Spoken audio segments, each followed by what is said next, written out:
And we are, yeah,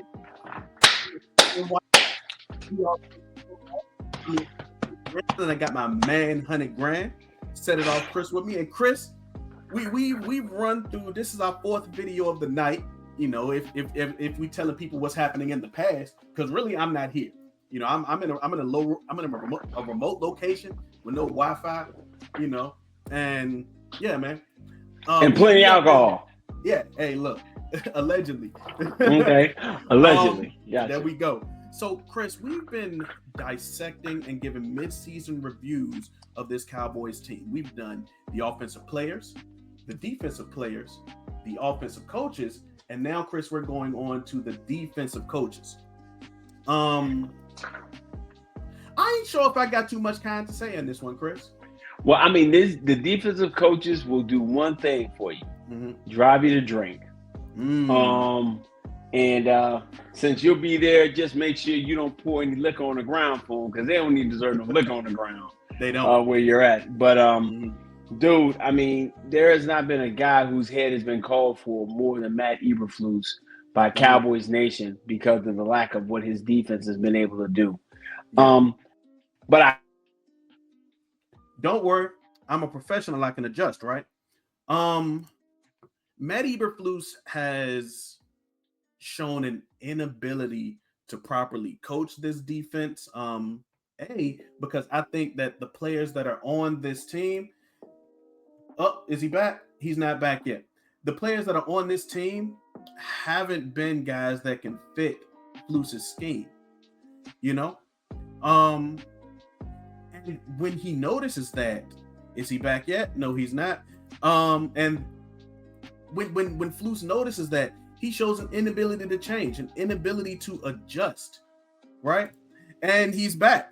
But Chris, what I was saying is that Flus's indictment on this defense has been that the players that he has doesn't fit the scheme that he has historically liked to run. And then he went even further by showing an inability to change once the rubber hit the road, and he noticed that in real games, right? So and now I'm saying new stuff. Flus has been horrible from a coaching standpoint this year. He's been downright horrible. Now, don't get me wrong. The players deserve a lot of the blame too, because they're the ones on the field. But your coach is your leader. The coach is the one who should put you in the best position to succeed. And Flus hasn't done that for any group. He hasn't done that for any group. And I'm going to leave this to you, especially the group that he supposedly specializes in. Oh, yeah. Well, I want to say I don't think Flus got dealt a fair hand at all, because he came here with the conceived notion that he would have a top 5 defensive player to coach and be able to kind of work his magic around that. And then when he found out he wasn't going to get that guy, and they didn't give him adequate pieces to do something else, he's been trying to work on the fly from there. He's had promise in different areas with Izaraku, as we talked about earlier when we talked about the defense, and Jadeveon Clowney getting into football shape. But for the most part, man, even him trying to change or adapt, it's like sometimes you're like, hey, man, you're not getting there with 4. Go ahead and rush your guy. Yeah. Hey, man, Jalen Hurts can't hurt you through the air if you pressure him. Hey, maybe you want to blitz a 5th or 6th guy. And or use a spot. Or use a spot. Or be to the point of being what you were supposed to be called or been able to do, is being the linebacker whisperer. Yeah. Because your linebacker room, you know, the guys you've been playing don't look like they can hear or find meat in a smokehouse. They've been terrible. So you kind of threw a lot of pressure on the cavalry coming in, with DeMar Overshown coming here and hopefully next week, and things of that nature, as well as Logan Wilson, to be to the point he's gonna have to come be that guy when he comes. So, man, Flus is getting if I could give him a double F, I would. Yeah. But all he can get is an F from me. Absolutely. And that's where I'm with him, and I'm just. The only way he keeps his job for me is they want to give him a whole another season with the players they're going to bring in, because I don't want to go with another DC and have to fifth have my other defensive guy. coordinator. Right. A fifth. Yeah. Yeah. Well, yeah. In what, like 7 years or something like that? Something like It'll that. be a It's something fifth one in crazy. like 7 years. Yeah. So I don't want to go with that. So let's get some players in here, and hopefully the cavalry comes and reinforces some areas to make it go work more cohesive. Coach White Cotton with the defensive line. I want to give him a C. He's been just trying to do his job. I'm giving him a C because his guys. Maybe I'm leaning too much on what I see the promise in Izaraku. Yeah. Okay. I'll change it. I'll give it a D, because if I only got one bright spot, it's a D. On bright spot is Izaraku, but Osa looks bad.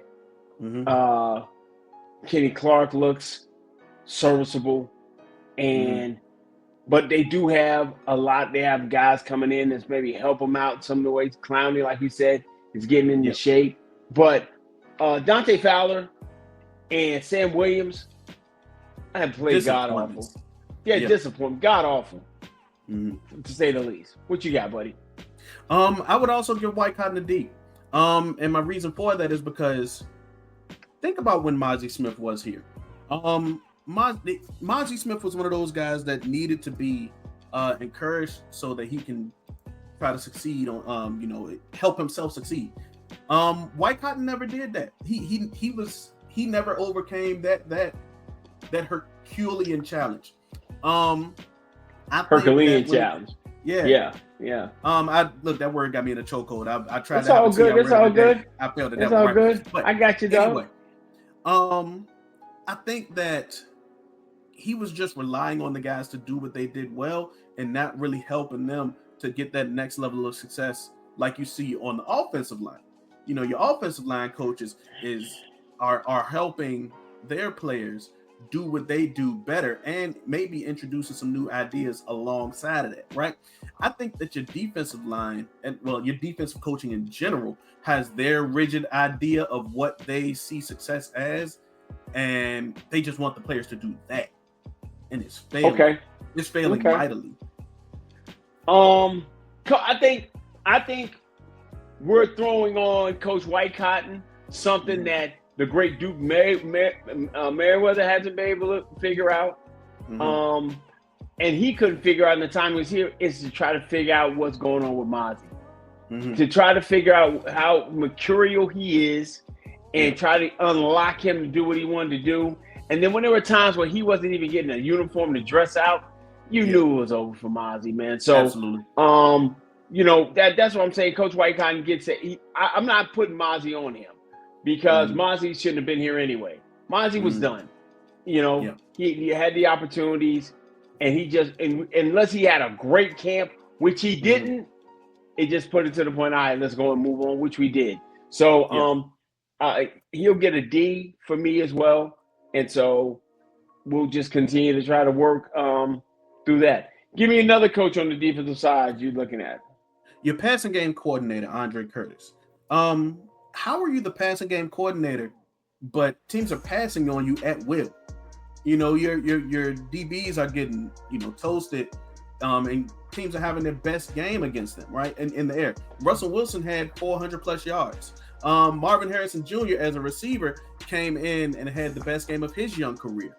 I think that from the standpoint of seeing if they have earned any of our favor and encouragement for the future, I wouldn't say so. I wouldn't say so at all, because and a lot of this goes on Eberflus as well, right? Your corners, your best two corners anyway, specialize in man coverage. What are you as a passing game coordinator, and as well David Overstreet as your DB's coach, what are they doing to help instill some of those zone principles in them? But I don't think of much. But I think it's well, you saying what? So you're saying Trayvon flourishes in man better than zone? No, that's not true, because Bland flourishes, because Bland is better in zone Bland is better in man, whereas Trayvon is better in zone because he does a lot of in phase type stuff like running the routes for receivers and stuff like that. But nevertheless, neither one of them look comfortable in doing what they're doing inside this defense, because there were times when they were playing zone and Trayvon would be doing something, but then the back half would be doing something totally opposite.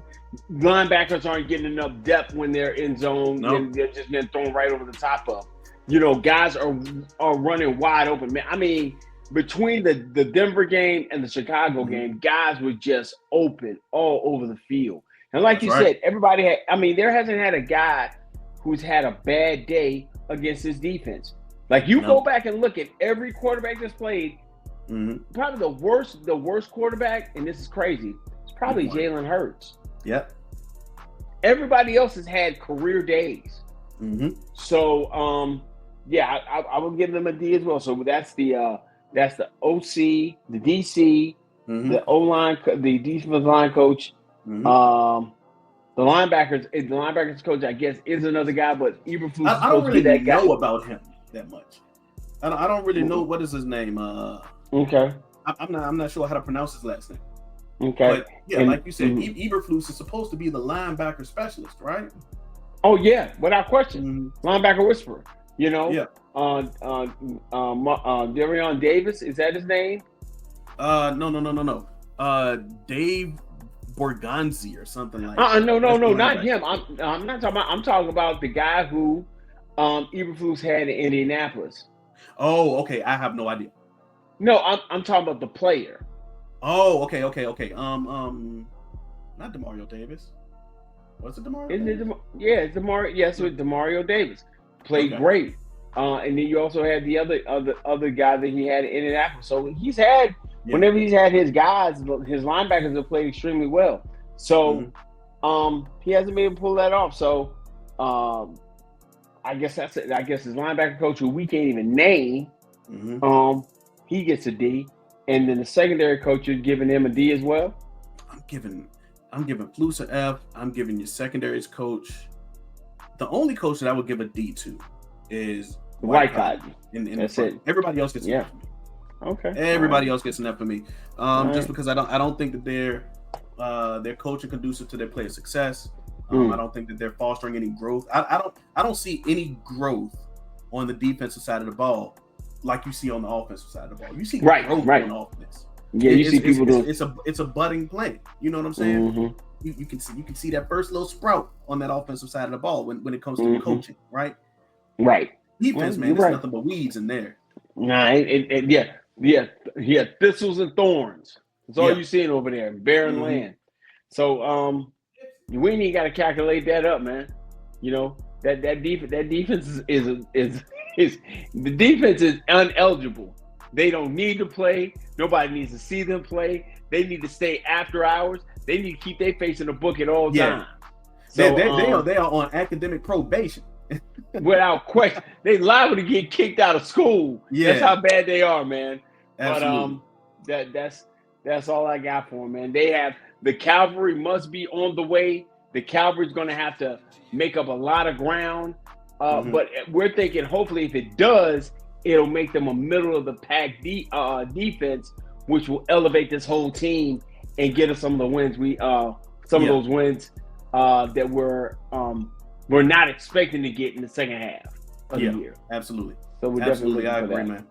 Yeah. What else you got, Chris? Man, it's the defense, man.